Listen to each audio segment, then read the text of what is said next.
Hello बच्चों, good morning. Class 7 Hindi व्याकरण। हिंदी व्याकरण में है आपके चैप्टर नंबर 2। क्या है? वर्ण विचार। ठीक है, यह वर्ण विचार जो है हमने पहले वीडियो में पढ़ रखा था। एक बार उसमें हमने पढ़ा था स्वर और स्वरों के भेद हमने किए थे। इसमें हमने पहले पढ़ा था जो भाषा की जो सबसे छोटी इकाई है वह वर्ण है, वर्ण कहलाती है। और वर्णों से क्या बनते हैं? शब्द। ठीक है, ये हमने पहले पढ़ा था। वर्णों के भेद पढ़े थे। वर्णों के भेद, वर्णमाला में वर्णों के भेद, स्वर, व्यंजन, अयोगवाह। ठीक है, ये हमने पहले पढ़ रखे थे। ठीक है, आज हम पढ़ते हैं व्यंजन। ठीक है, जो कि आपके है पेज नंबर 9 पर। इसमें है जिन वर्णों का उच्चारण करते समय हवा, रुकावट अथवा जो रगड़ खाकर मुख से बाहर आती है उन्हें क्या कहते हैं? व्यंजन। यानी कि जो स्वर जो हमने पढ़े थे, स्वर का बिल्कुल ही अपोजिट है। यानी कि स्वर क्या थे? यानी कि स्वरों का उच्चारण करते समय हमारे मुख से जो वायु है स्वतंत्र रूप से बाहर आती है। यानी कि बिना किसी रुकावट के स्वरों का उच्चारण होता है। और व्यंजनों का उच्चारण करते समय क्या है कि हमारे मुख में जो रगड़ खाकर, यानी कि कहीं ना कहीं रगड़ खाकर जो है मुख से बाहर आती है हवा। ठीक है, उन्हें व्यंजन कहते हैं। व्यंजनों का उच्चारण स्वतंत्र रूप से नहीं होता है, जबकि स्वरों का उच्चारण जो है स्वतंत्र रूप से किया जाता है। इनका उच्चारण स्वरों की सहायता से ही किया जाता है। ठीक है, और स्वरों का उच्चारण करते समय किसी प्रकार की सहायता नहीं ली जाती है। और व्यंजनों का उच्चारण स्वरों की सहायता से किया जाता है। ठीक है, यह है व्यंजन। और व्यंजन के भेद हिंदी वर्णमाला में कुल कितने हैं? 35 व्यंजन है। इनको 3 भागों में बांटा गया है। व्यंजनों को कितने भागों में बांटा गया है? 3 भागों में बांटा गया है। स्पर्श व्यंजन, अंतस्थ व्यंजन और ऊष्म व्यंजन। ठीक है, यह क्या है? व्यंजन। और इनको व्यंजनों को वर्णमाला में एक तो स्वर और एक व्यंजन। ठीक है, स्वर हमने पहले पढ़े थे और यह है व्यंजन। व्यंजनों को भी 3 भागों में बांटा गया है, स्पर्श, अंतस्थ और ऊष्म व्यंजन। ठीक है, तो सबसे पहले हम देखते हैं स्पर्श व्यंजन। स्पर्श व्यंजन जिन व्यंजनों का उच्चारण करते समय वायु निकलने से पूर्व मुख के किसी न किसी भाग को स्पर्श करती हुई बाहर आती है तो वह क्या कहलाते हैं? स्पर्श व्यंजन। यानी कि जिन व्यंजनों का उच्चारण करते हैं, जब हमारे मुख से जो वायु निकलती है तो उस समय वह किसी न किसी भाग को स्पर्श करती है। क्या करती है?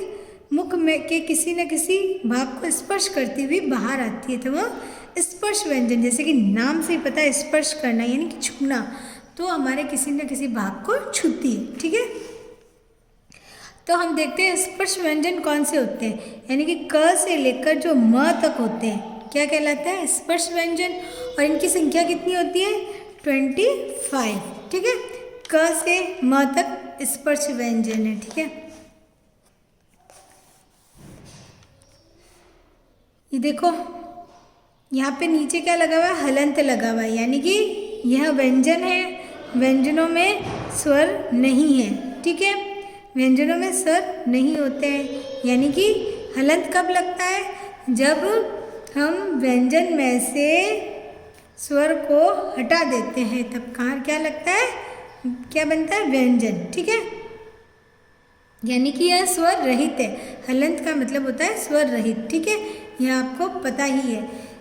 अब यह देखते हैं व्यंजन। क से म तक क्या है? व्यंजन। और इनका उच्चारण स्थान भी दिया गया है। जो क, यह क्या है? क वर्ग। क्या है? क वर्ग। यह है च वर्ग। तो इनको च वर्ग, क वर्ग, च वर्ग, ट वर्ग, त वर्ग, प वर्ग क्यों कहते हैं? क्योंकि इनका जो इस वर्ग में जो पहला वर्ण जो है क है। क्या है? क। इसलिए यह क वर्ग के नाम से जाना जाता है। इसमें जो प्रथम वर्ण पहला वर्ण है च, तो यह च वर्ग के नाम से जाना जाता है। यह ट है पहला वर्ण, तो यह ट वर्ग। यहाँ पे पहला वर्ण त है तो त वर्ग। पहला वर्ण प है तो यह है प वर्ग। ठीक है, तो यहाँ पर वर्ग दिए गए हैं, क वर्ग, च वर्ग, ट वर्ग, त वर्ग, प वर्ग। ठीक है, यह संख्या में 25 है और इनका उच्चारण स्थान सामने दिया गया, यानी कि इनको इनका जो उच्चारण कहाँ से होता है, यह स्थान है। क वर्ग का उच्चारण स्थान है कंठ, च वर्ग का उच्चारण स्थान है तालु, ट वर्ग का उच्चारण स्थान है मूर्धा, त वर्ग का उच्चारण स्थान है दांत, प वर्ग का उच्चारण स्थान है ओठ, यानी कि होठ, ओष्ठ भी बोलते हैं।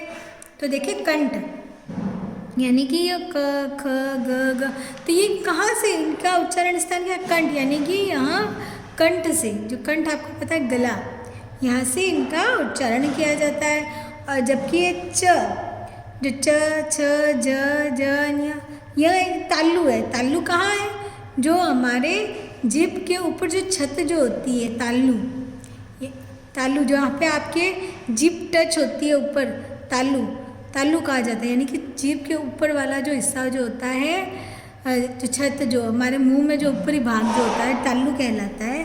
तो यहाँ पे यह इसका उच्चारण स्थान है, यानी कि इनका उच्चारण करते समय हमारी जीभ है जो तालु को स्पर्श करती है, तालु। और यह ट वर्ग, ट ठ ड ढ ण, तो ये ट वर्ग है। ट वर्ग का उच्चारण स्थान है मूर्धा।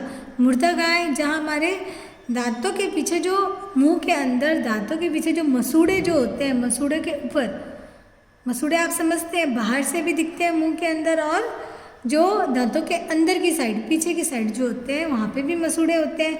तो वहाँ पर क्या है, मूर्धा, यानी कि ट ठ ड। तो आप उच्चारण भी करके देख सकते हैं, हमारी जीभ जो है वहाँ पर स्पर्श करती है, यानी कि दांतों के पीछे वाले ऊपर वाले मसूड़ों को स्पर्श करती है, तो वहाँ है मूर्धा।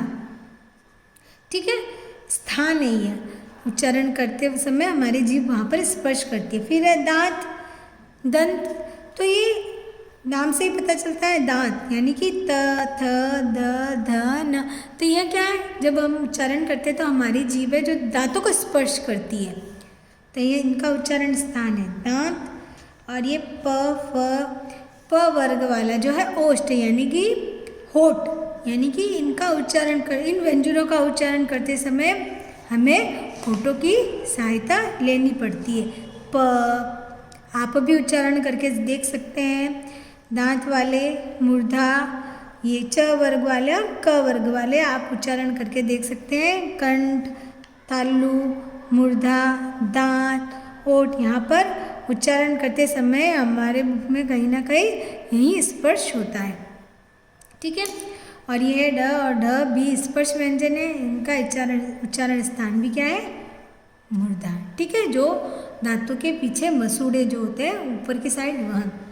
ठीक है, यह आपके हो गए स्पर्श व्यंजन जो कि संख्या में 25 है। ठीक है, क से लेकर म तक। ओके, उसके बाद में है आपके दूसरा है अंतस्थ व्यंजन। ठीक है, अंतस्थ व्यंजन 4 व्यंजनों का उच्चारण स्वरों तथा व्यंजनों के मध्य होता है, इस कारण इन्हें अंतस्थ व्यंजन कहते हैं।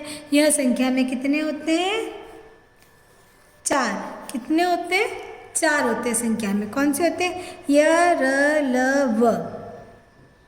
ठीक है, यह संख्या में 4 होते हैं और इनका उच्चारण है स्वरों तथा व्यंजनों का मध्य होता है, यानी कि स्वर और व्यंजनों के मध्य होता है, य र ल व। उसके बाद में है आपके ऊष्म व्यंजन, यह भी संख्या में 4 होते हैं। जिन वर्णों का उच्चारण करते समय हमारे मुख से जो वायु है टकरा कर जो गर्मी पैदा करती है, ऊष्मा यानी गर्मी, तो इसका नाम ही पता है ऊष्म, यानी कि गर्मी पैदा करती है। तो अर्थात गर्मी पैदा करती है तो उन्हें क्या कहते हैं, ऊष्म व्यंजन, यानी कि श, स, ह। तो ये क्या कहलाते हैं, ऊष्म व्यंजन। यह भी संख्या में 4 होते हैं। यह आपको याद रखना है। स्पर्श व्यंजन कितने होते हैं? 25। अंतस्थ व्यंजन कितने होते हैं? 4। और ऊष्म व्यंजन कितने होते हैं? 4। ठीक है। यर लव अंतस्थ ऊष्म 4 श श स ह। ठीक है, ये आपके हो गए व्यंजनों के भेद, जिनको 3 भागों में बांटा गया है, स्पर्श अंत ऊष्म। ओके। उसके बाद में है आपके मात्राएं।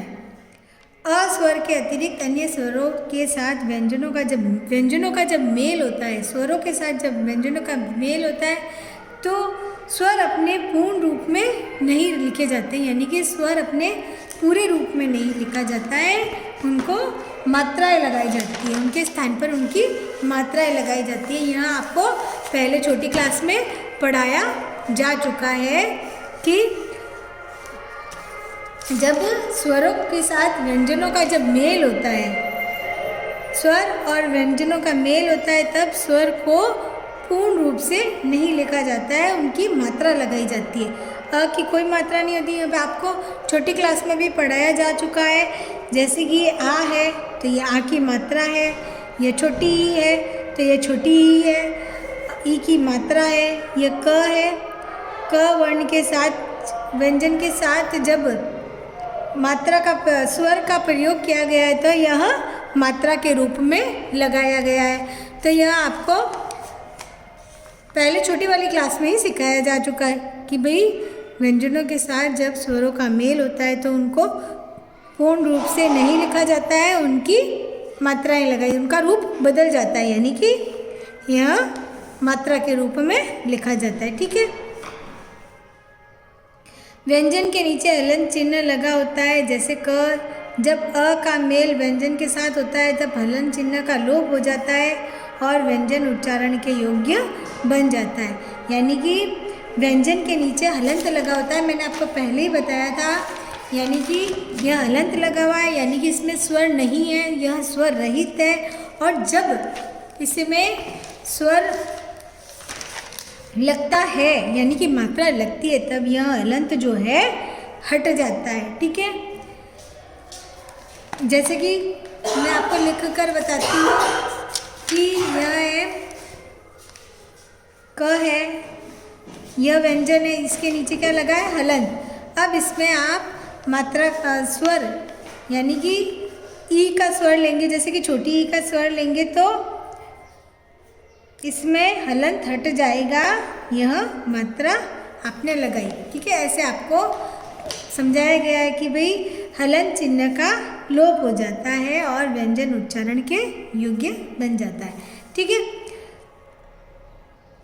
यह आपको उदाहरण भी देके बताया गया है। ठीक है। उसके बाद में आपके अयोगवाह। अयोगवाह ऐसे वर्ण जो कि न स्वर होते हैं और न ही व्यंजन होते हैं, क्या कहलाते हैं? अयोगवाह कहलाते हैं। यानी कि ऐसे वर्ण जिनकी गणना न स्वरों में की जाती है न व्यंजनों में की जाती है, यह अयोगवाह कहलाते हैं। इनका प्रयोग स्वर और व्यंजन दोनों के साथ होता है। ठीक है। अब देखो अयोगवाह क्या है? अंग और अह। ठीक है। अयोगवाह यहाँ पे बताया गया अनुस्वार, अनुनासिक और विसर्ग, यहाँ पे 3 बताए गए हैं। इसमें आप सबसे पहले देखेंगे अनुस्वार। ठीक है। अनुस्वार की मात्रा जो है एक शिरोरेखा के ऊपर बिंदी के रूप में लगती है। ठीक है। जैसे कि यह शिरोरेखा है और यह क्या है? अनुस्वार।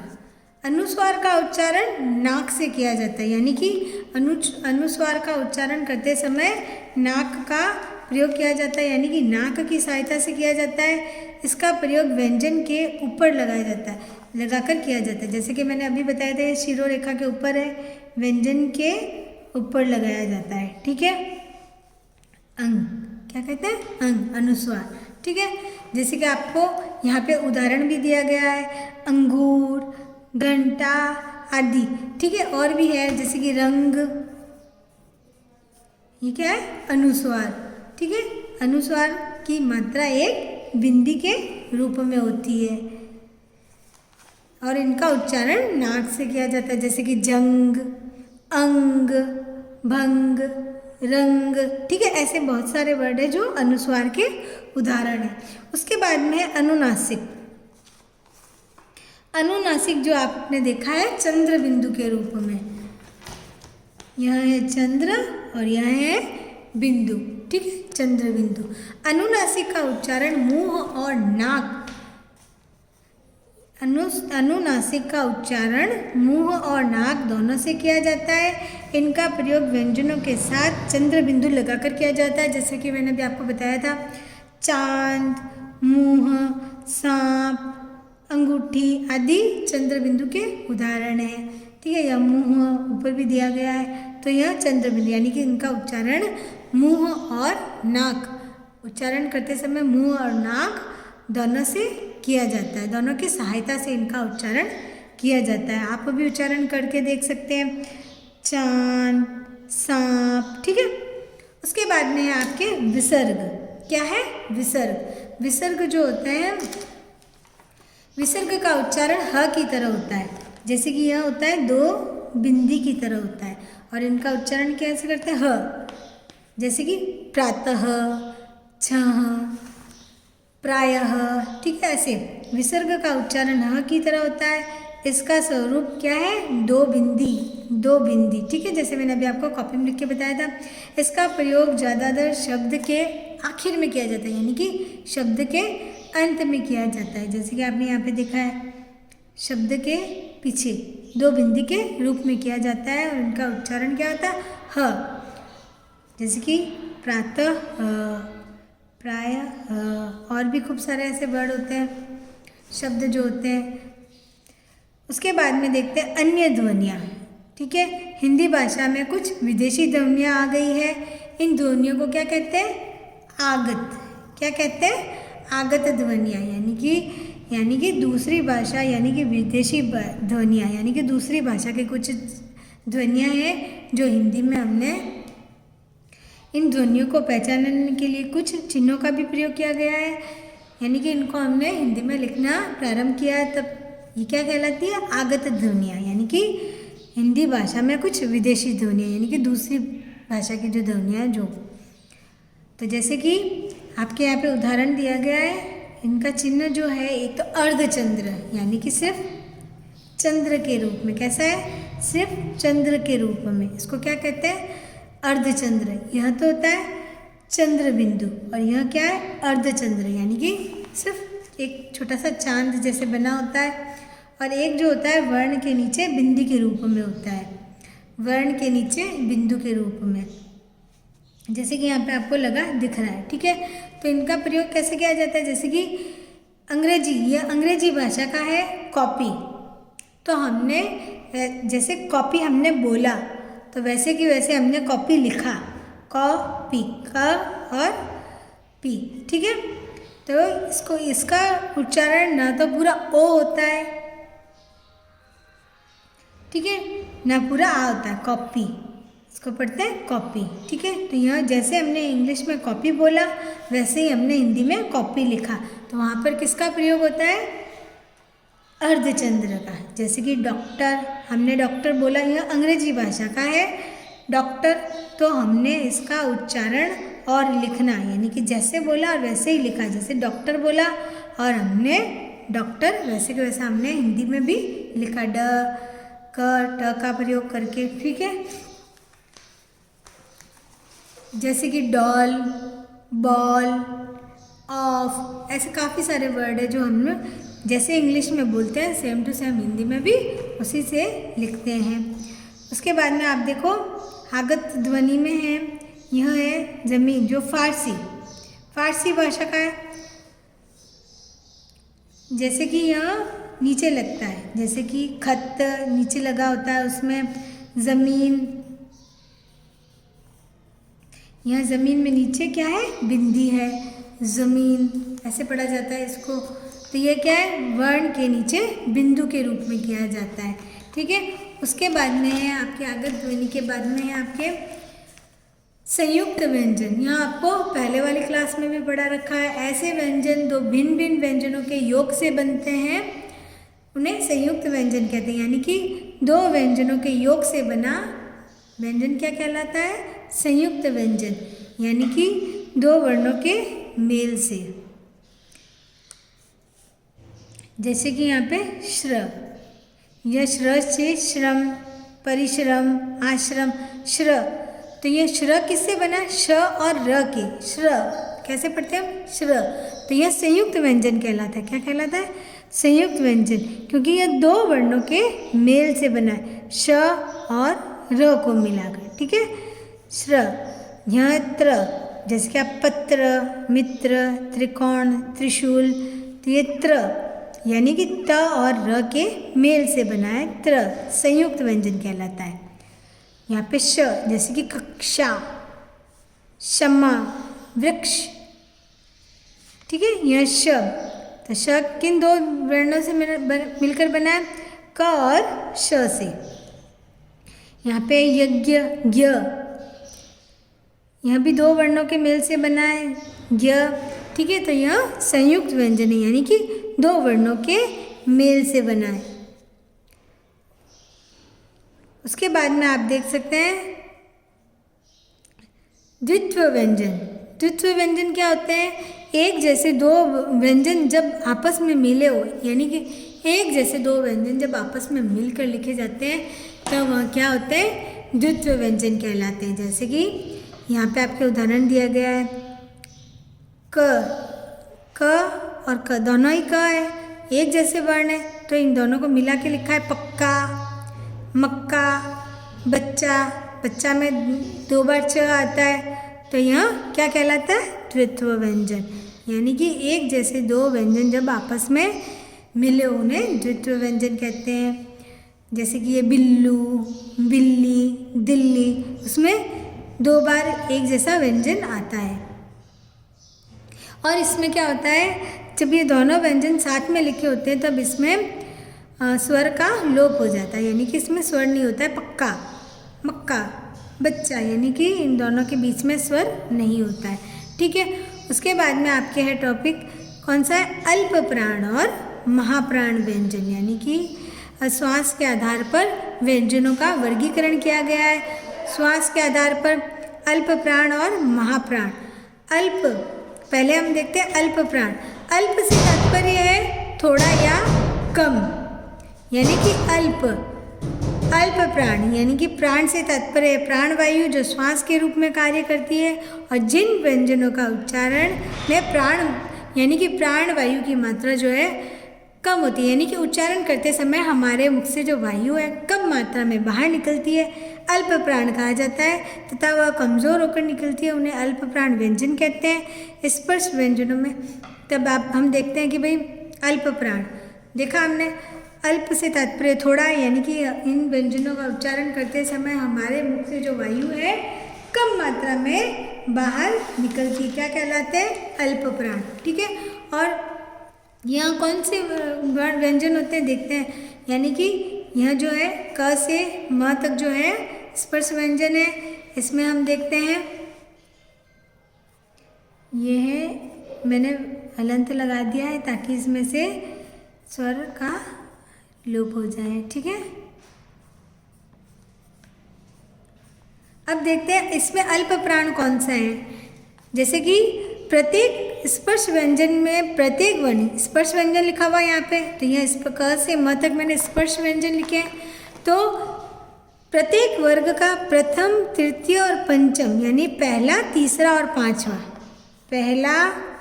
पहला, दूसरा, तीसरा, चौथा, पांचवा, पाँच है हर एक वर्ग में। जैसे क वर्ग में 5, च वर्ग में 5, ठीक है, सब में 5 है। तो ये हम पहला, तीसरा और पांचवा वर्ण, पहला, ये दूसरा नहीं, तीसरा और पांचवा वर्ण क्या कहलाते हैं? अल्प प्राण। पहला, तीसरा, पांचवा, पहला, तीसरा, पांचवा, पहला, तीसरा और पांचवा, पहला, तीसरा और पांचवा। तो यह क्या कहलाते हैं? अल्प प्राण, अल्प प्राण व्यंजन। ठीक है, तो यहाँ पे आपके दिए हुए भी है, और उसके अलावा जो इसके अलावा जो अंतस्थ व्यंजन जो होते हैं पहले भी मैंने आपको बताए थे, य, र, ल, व, यह भी किस में आते हैं? अल्प प्राण में आते हैं। ठीक है, ये जो गोले गोले किए हुए हैं मैंने, जिन पे गोले किए हैं, ये कौन से व्यंजन है? अल्प प्राण। ठीक है, अल्प प्राण व्यंजन।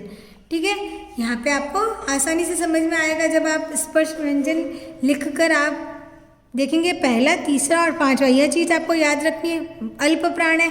उसके बाद में हम देखते हैं महाप्राण। महा से तात्पर्य अधिक, यानी कि जिन व्यंजनों के उच्चारण में वायु की मात्रा अधिक निकलती है, जैसे कि अल्प प्राण में हमने देखा था, हमारे इनका उच्चारण करते समय हमारे मुख से वायु कम मात्रा में बाहर निकलती है, और महाप्राण में क्या होता है, इन व्यंजनों का उच्चारण करते समय हमारे मुख से जो वायु है अधिक मात्रा में बाहर निकलती है, वह क्या कहलाते हैं?